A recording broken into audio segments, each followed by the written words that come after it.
the first human modular prototype that is able to live in various setups. Now what's going to happen is that I'm going to connect the brain to the heart modules to activate the blood circulation. You can see both organs are now collaborating. They start actuating the organism to move. Now it's looking for the optimal temperature, which is 37 degrees. Oscar will recognize it and beneficiate from new possibilities. کیا بہت جلد science اور مذہب کے درمیان جو ایک boundary ہے وہ ختم ہونے والی ہے؟ مذہب جو کہ انسان کو ہزاروں سال سے ایک خدا کی عبادت کی دعوت دیتا ہے، اس خدا کی جس نے انسانیت اور دنیا و کائنات کی ہر چیز کو تخلیق کیا، یعنی ایک ایسی ہستی جو کہ سب کچھ کی خالق ہے، کچھ نہیں سے سب کچھ بنانے والی ہے۔ آپ جانتے ہیں کہ مذہب کا فوکس روحانی دنیا اور خصوصاً موت کے بعد کی زندگی پر ہوتا ہے، جس کے مطابق انسانوں کو مر کر اپنے اعمال کا جواب دینا ہے، ان کا حساب کتاب ہوگا، اور اسی مقصد کے لیے ان کو دنیا میں پیدا کیا گیا۔ لیکن ایک سوال پیدا ہوتا ہے کہ اگر انسان خود سے کوئی زندہ وجود لیبارٹری کے اندر پیدا کر لے تو کیا مذہب کا یہ دعویٰ پھر بھی اپنی حیثیت کو قائم رکھ پائے گا؟ یقیناً نہیں رکھ پائے گا، کیونکہ وہ سوچے گا کہ اگر لیبارٹری کے اندر ایک زندہ وجود انسان خود پیدا کر سکتا ہے تو انسان بھی یقیناً کسی خدا کی نہیں بلکہ ایوولوشن یا پھر ایک حادثے کا نتیجہ ہو سکتے ہیں جن کا کوئی مقصد نہیں، یعنی ایتھیس کی لاجک یہاں پر ثابت ہو جاتی ہے۔ جی ہاں، حال ہی میں پورے سوشل میڈیا پر ایک حیرت انگیز ویڈیو گردش کر رہی ہے جس کے اندر یہی سب کچھ دکھایا جا رہا ہے کہ میڈیکل سائنس نے پہلی بار ایک ماڈیولر باڈی بنائی ہے جو کہ زندہ بھی ہے اور نہیں بھی، اور اس کا نام آسکر رکھا گیا ہے۔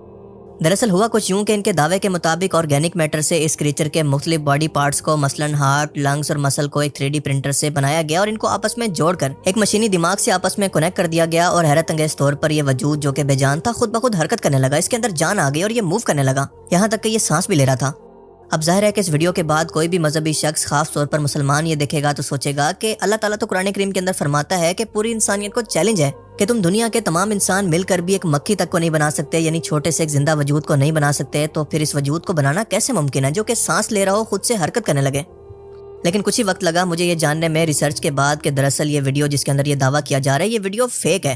جی ہاں، یہ ویڈیو فیک تو ہے، لیکن اس کے ساتھ ساتھ یہ اس سے بھی زیادہ ایک ٹوٹلی مس لیڈنگ ویڈیو ہے، کیونکہ دراصل ہوا کچھ یوں ہے کہ 25 مارچ کو ایک جارجین زبان کے فیس بک اکاؤنٹ نے پہلی بار اس ویڈیو کو پبلش کیا جس کے اندر یہ دعویٰ کیا گیا کہ ایک میڈیکل سائنٹسٹ نے انسانی جسم کا پہلا پروٹوٹائپ تیار کر لیا ہے جس کا نام ہے آسکر، اور اس ویڈیو کے مطابق یہ پروٹوٹائپ دراصل ایک سائنٹسٹ جس کا نام ہے کارنلس ویلسمین نے تیار کیا ہے، جو کہ ایک زندہ ماڈیولر روبوٹ ہے جو کہ سانس لیتا ہے اور حرکت کرتا ہے۔ اس میں دعویٰ کیا گیا ہے کہ اس کے مختلف حصے ایک دوسرے سے جڑے ہوتے ہیں اور ایک الیکٹرانک ڈیوائس کے ساتھ آپس میں جڑتے ہیں جو کہ اس کے دل، پھیپھڑوں، گردوں اور باقی مسلز کو چلاتی ہے، جبکہ اس کی رگوں کے اندر خون بھی بہتا ہے۔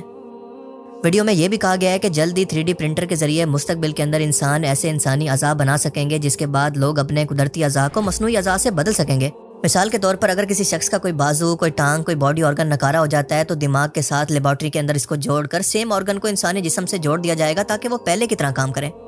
اب مسئلہ یہ ہے کہ اس طرح کے دعووں کے ساتھ اس طرح کی کئی ویڈیوز سوشل میڈیا پر رشین زبان کے اکاؤنٹس کی طرف سے بھی شیئر کی جا رہی ہیں، لیکن حقیقت یہ ہے کہ یہ کسی سائنسدان نے حقیقت کے اندر تیار نہیں کیا ہے۔ در حقیقت یہ ویڈیو اور پورا منصوبہ ایک سائنس فکشن کہانی کا حصہ ہے، اور یہ کہانی ایک ایسی امید پر بیس کرتی ہے جس کے مطابق مستقبل کے اندر شاید انسان کا جسم جو کہ اس وقت باہر کے کسی آرگن کو قبول نہیں کرتا فوراً سے ریجیکٹ کر دیتا ہے، مستقبل میں شاید موبائل کے کمپوننٹس مثلاً بیٹری، اسکرین یا کیمرہ کی طرح ایک ہیومن آرگن کو ریپلیس کر کے اس کو پھر سے جوڑ کر انسانوں کو جینے کے اندر مدد کر سکتا ہے۔ اس ویڈیو کا مقصد یہ بالکل نہیں تھا کہ لیبارٹری کے اندر کسی زندہ وجود کو بنایا گیا ہے۔ دراصل اس سائنس فکشن کانسیپٹ کی یہ ریئل ویڈیو اپنے کانٹیکسٹ کے ساتھ 14 اپریل 2016 کو فیس بک پیج دی ماڈیولر باڈی پر اپلوڈ کی گئی، اور اس کے ایک دن کے بعد 15 اپریل کو یوٹیوب کارنلس ویلسمین نامی اکاؤنٹ سے پبلش کی گئی۔ دی ماڈیولر باڈی کے انٹروڈکشن کے اندر واضح طور پر یہ لکھا ہے کہ یہ آن لائن سائنس فکشن کہانی کا حصہ ہے، جبکہ ویب سائٹ کا لنک بھی اس کے ساتھ موجود ہے جہاں صاف الفاظ کے اندر یہ بتایا گیا ہے کہ پبلش کی گئی ویڈیو ایک سائنس فکشن کہانی کا حصہ ہے، حقیقت پر بیس نہیں کرتی بلکہ ہماری سوچ ہے، اور ان کے مطابق اگر انسان مستقبل کے اندر آسکر جیسے ماڈیولز بنانے کے اندر کامیاب ہو جاتے ہیں تو انسان اپنے آرگن کو انفینٹ ٹائم کے لیے تبدیل کرنے کے قابل ہو جائیں گے، خصوصاً جنگوں کے بعد۔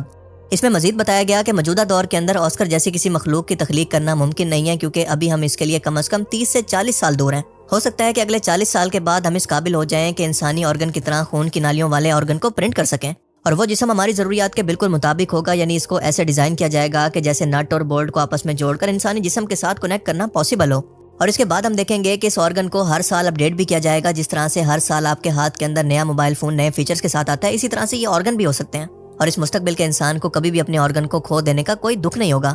لیکن اس ویڈیو کو کیونکہ کانٹیکٹ سے ہٹا کر سوشل میڈیا پر پروپیگنڈے کے لیے استعمال کیا جا رہا ہے تو فیس بک ایسی ویڈیوز کو جان بوجھ کر ایک فیک نیوز کا لیبل دے کر لوگوں کو اپڈیٹ کر رہا ہے کہ اس طرح کی فیک ویڈیوز پر یقین مت کریں. لیکن پھر بھی ہم دیکھتے ہیں کہ کچھ لوگ لگے ہوئے ہیں ویڈیوز بنا کر بنا ریسرچ کے ایسی فیک نیوز اسپریڈ کرنے کے اندر تاکہ لوگوں میں پینک پھیلا کر صرف ویوز حاصل کر سکیں. لیکن اس کی وجہ سے لوگوں کے ذہن پر کیا اثر پڑتا ہے اس کا ان کو کوئی سروکار نہیں ہے. دیکھیں یہ دعویٰ لاجیکلی بھی غلط ہے کیونکہ ایک چیز یا تو زندہ ہوتی ہے یا پھر نہیں ہوتی. بیچ کا کوئی راستہ نہیں ہوتا کہ ایک چیز زندہ بھی ہو اور نہیں بھی ہو. دوسری بات یہ ہے کہ سائنس کی ڈومین الگ ہے اور مذہب کی ڈومین الگ ہے کیونکہ مذہب ہمیں یہ بتاتا ہے, ہمارا خالق ہمیں یہ بتاتا ہے کہ کائنات اور انسان کیوں وجود رکھتے ہیں, ان کو بنانے کا مقصد کیا ہے. یعنی مذہب وائی کا جواب دیتا ہے یعنی یہ سب کچھ کیوں ہے, جبکہ سائنس صرف ہاؤ کا جواب دیتی ہے کہ یہ سب کچھ کیسے ہے, یعنی کس طرح سے یہ سب کچھ قائم ہے. تخلیق کے بارے میں یہ بالکل بات نہیں کرتی. سائنس صرف یہ بتاتی ہے کہ کائنات اور انسان یہاں پر موجود ہیں تو کس طرح سے ٹکے ہوئے ہیں, یا یونیورس اور انسانی جسم کام کیسے کرتا ہے. سائنس جتنا بھی کوشش کر لے کیوں کا جواب نہیں دے سکتا. مثال کے طور پر زلزلے کیوں آتے ہیں, گریوٹی کیوں ہے, کائنات کیوں پھیل رہی ہے. سائنس کہتی ہے کہ ہم نہیں جانتے, بس یہ جانتے ہیں کہ یہ سب کچھ ہزاروں لاکھوں کروڑوں سال سے ایسا ہی ہوتا آ رہا ہے. ہمیں نہیں پتا کہ یہ کیسے ہو رہا ہے, ہم صرف یہ بتا سکتے ہیں کہ یہ ہو رہا ہے. مثال کے طور پر گریوٹی موجود ہے لیکن گریوٹی کیا کر سکتی ہے اور کیسے موجود ہوتی ہے یہ ہمیں سائنس بتاتی ہے. اس کے علاوہ ایک اہم لاجیکل پوائنٹ یہ بھی ہے کہ زندہ وجود کی بھی کچھ شرطیں ہوتی ہیں. مثال کے طور پر وہ خود سے ریپروڈیوس کر سکے, اپنی نسل بڑھا سکے, اس کا میٹابولزم ہو یعنی وہ بیماریوں سے لڑ سکے, ڈی این اے سے خود کو ماحول کے مطابق بدل سکے یعنی ایوالو ہو کر خود کے سروائیول کے لیے لڑ سکے. ورنہ ایسے بیٹری کے وجود کو زندہ جاندار نہیں کہتے. قرآن کا چیلنج آج بھی قائم ہے کیونکہ اللہ پاک فرماتا ہے کہ اے لوگوں ایک مثال بیان کی جاتی ہے, ذرا غور سے سنو. جن لوگوں کو تم اللہ کے سوا پکارتے ہو وہ سب مل کر بھی ایک مکھی تک کو نہیں بنا سکتے. قرآن کا یہ چیلنج نہیں ہے کہ تم پرزے نہیں جوڑ سکتے, بلکہ یہ ہے کہ عدم سے یعنی نتھنگنیس سے زندگی کو نہیں بنا سکتے, روح نہیں ڈال سکتے, خود پیدا ہونے والا نظام نہیں بنا سکتے. اور ہم دیکھتے ہیں کہ آج بھی انسان ایک سیل کو بھی صفر سے نہیں بنا سکا, ڈی این اے کی ایک نئی انفارمیشن کی لائن تک کو خود سے نہیں لکھ سکا, کانشیسنیس کی روح کی تعریف تک کو نہیں جانتا کہ وہ کیا ہوتی ہے, ہمیں اپنے وجود کا احساس کیوں ہوتا ہے.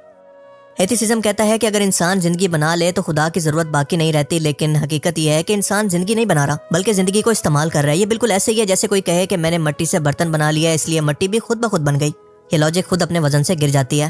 اسلام سائنس سے نہیں ڈرتا بلکہ سائنس کو اللہ کی نشانی کہتا ہے کیونکہ اللہ فرماتا ہے کہ عنقریب ہم ان کو اپنی نشانیاں کائنات کے اندر بھی دکھائیں گے اور ان کی خود کی اپنی جانوں کے اندر بھی. اس لیے سائنس جتنا آگے بڑھے گی اتنی ڈیزائن, اتنی کمپلیکس انفارمیشن, اتنی انٹیلیجنس, سب کچھ واضح ہوگا. اور یہ سب کچھ کوئی اتفاق نہیں ہو سکتا.